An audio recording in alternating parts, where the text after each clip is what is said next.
Trina, who's calling in from Illinois. Trina, what's going on? Hi, guys. How are you doing this evening? Doing all right. We had some technical difficulties, but like I said, the show must go on. So we're happy to talk to you, Trina. Yeah, I heard about that. That was fun. Yeah. So what's going on? What do you got for us? Well, I'm not sure if I can call it an ability or if you'd like to call it a gift. There's many names people like to give it, but I can actually use my hands and feel somebody's physical pain without physically touching them. Feel somebody's physical pain without touch. So how does that work? Do you have to stand real close to them and stick their hands real close, or can you do it from anywhere? Yeah, I actually just run my hands over their body about an inch to maybe 2 inches over their body, and I can just scan it and I can feel where they have pain. Huh.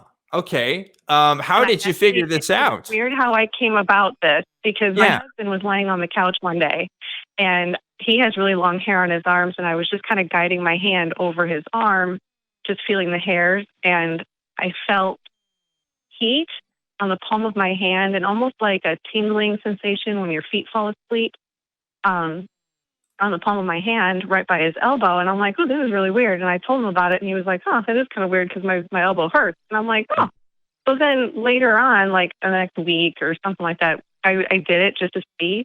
And I went over his lower back, and I felt this intense heat on my palm, and I could feel the tingling sensation again. And I'm like, oh my God, I'm feeling it again. And he was like, yeah, I got pain in my lower back. So I tested it on lots of people, and it always worked, and it's really cool. So you didn't fall into any toxic goo or anything. You didn't get struck by lightning. You just kind of figured it out one day. No. Yeah, I just kind of figured it out one day. And my son actually tested it. He didn't believe I could do it. And he went in the other room, had my daughter hit him in the arm, and then he came back in. He was wearing long sleeves, and I couldn't see a red mark or anything. And I scanned his body, and I can feel exactly where she had hit him. Interesting. I wish it was remote, because then I would try to I would go off camera and hurt myself and see if you could guess. I think that'd be a good test. Yeah. But I don't know. Does this work on animals or is it just people? I'm curious. Now, I hope you didn't hit your cat or anything. I've only tested it on people. Okay. I have never heard of anything like this. Have you heard of anything like this, Seth? Well, I mean, you hear lots of things. You'll have to forgive me for not. I mean, I simply cannot take your word for it, right? And unless we can replicate this under laboratory conditions, I hear that and I'm like, well, this would have to be demonstrated in a way that we could measure it and replicate it, et cetera. So, I mean, it makes a great story, and I'm not going to pass judgment on how you feel about it, but you know, if you were in a room and someone came to you and made a claim that they were able to do something, you know, to detect an aura or perhaps perceive someone else's thoughts through their skull, they could, you know, read their mind or they could feel their pain. I would hope that you'd be like, well, that's an interesting claim, but I think we need to find an opportunity to be able to test, replicate that, to vet that, to be able to measure it, to know for sure. So you'll have to forgive me, but I myself, I'm going to have to stay over here sort of in a skeptical position in the hopes that maybe, you know, if it's something that can be demonstrated, we'd be able to actually see its effects on the brain, your brain, their brain. We'd be able to see, you know, the electrical signals of the body as they respond to pain, and be able to see those bear out in a laboratory type condition, a peer reviewed sort of thing. Okay. Oh, I would love to do that. If that was given to me as an opportunity, I would totally do it. Because like you said, if somebody came up to me and said they could do this, I wouldn't believe them, not for a minute. So somebody call somebody. I mean, I would guess call the James Randi Educational Foundation. They've got a $1 million channel. Now, I think that's more for psychics. But if you can prove the paranormal, I think they're offering a $1 million prize if you feel that this falls under the category of the paranormal. I mean, I'd contact JRAF, the James Randi, Randi Educational Foundation. And if you can demonstrate that, you might walk away with 7 figures. Okay. Yeah, that's true. Oh, yeah, Although I would definitely be up for that. actually, I think they're not. I think James Randi, the foundation, isn't doing that contest anymore. They're not. Forgive me. Well, I Yeah, don't mean yeah. to commit his money. Right, right. But I don't know. Like I'm curious, Trina, like what is your explanation for this? Why do you think you can do this? I really don't know. I have no explanation for it. I've tried Googling, what I feel and if anybody else has done it. And the only thing I can find is that when the body has pain, it radiates heat, inflammation, or whatever it actually gives off heat. But as far as the tingling sensation, like when an appendage falls asleep, Mm. there's nothing on that gives me that. And I've been able to detect headache, stomach pain, joint pain.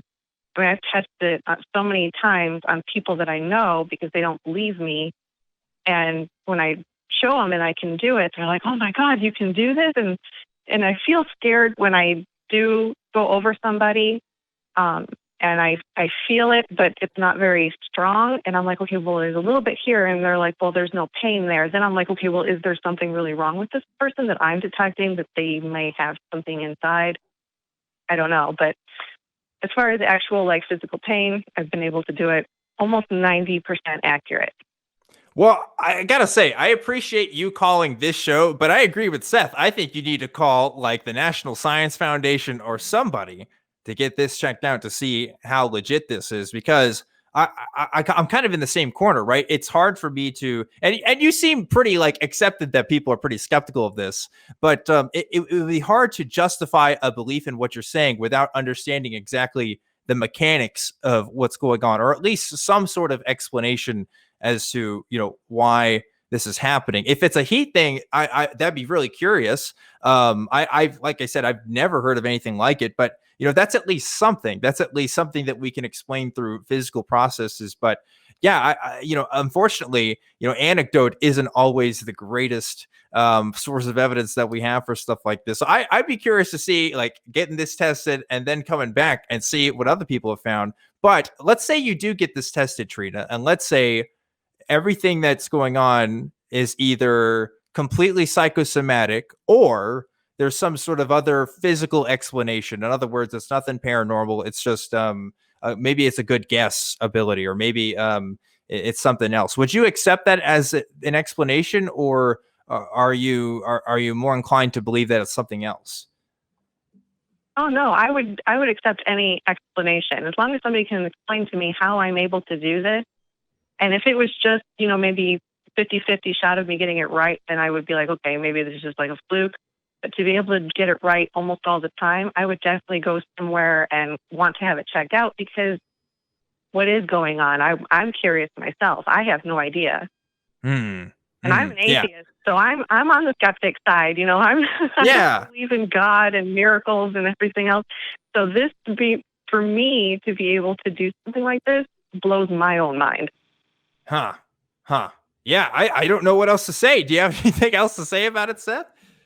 No, I mean, I think I'm in the same position. I think that you and many of our viewers are. We're sort of, all of us who are not you are in the realm of the anecdotal. We hear what you're saying, but we'd like to see it replicated, tested, measured in some tangible way. And until then, we're going to probably have to withhold like a de facto embrace of the particular claim. And I'd like to see you pursue it. And that would be my encouragement to you. Let's find an opportunity to find out if there's a way to demonstrate it in a replicatable environment where it can be measured, and see what happens. I don't know what that would be, but it's something worth pursuing. Well, Trina, all you have to do is come down to Austin. Then we'll do it live. No, just kidding. We wouldn't do that anyway. But yeah, especially not now with the coronavirus. But yeah, like I don't know if you can figure out what this is from a source that's not a call-in show, and someone a bit more legit in verifying those claims, and then call back. I'd be curious to know. Otherwise, I'm with Seth. I think we just gotta let it be for now and see what the experts have to say. But thanks for calling in, Trina. That was a really intriguing sort of anecdote Thank there. you. Thank you. I wish you well. That's really wild. That's just so specific almost. I mean, I don't know if I believe the heat thing. It doesn't really make too much sense to me. Yeah, I don't know. I mean, I can't, I'm not perceiving what she perceives. Yeah. But extraordinary claims do require extraordinary evidence, and I think that's where we at this point have to, I just can't take her word for it. If somebody comes to me and they say, I possess a power and, I can feel pain through the air or electricity and aura, especially if she was dealing with internal organs and not just the heat of the skin type of thing. I mean, that's an extraordinary claim. And so, I mean, I'm not saying this in any sort of condescending way. I'm not dismissing her in any way, but I'm like, if you're going to make an extraordinary claim, then we're probably going to have to ask for some extraordinary evidence. And I think that's fair. Yeah, I think so too. Well, we got a lot of other callers, so let's go ahead and pick another one.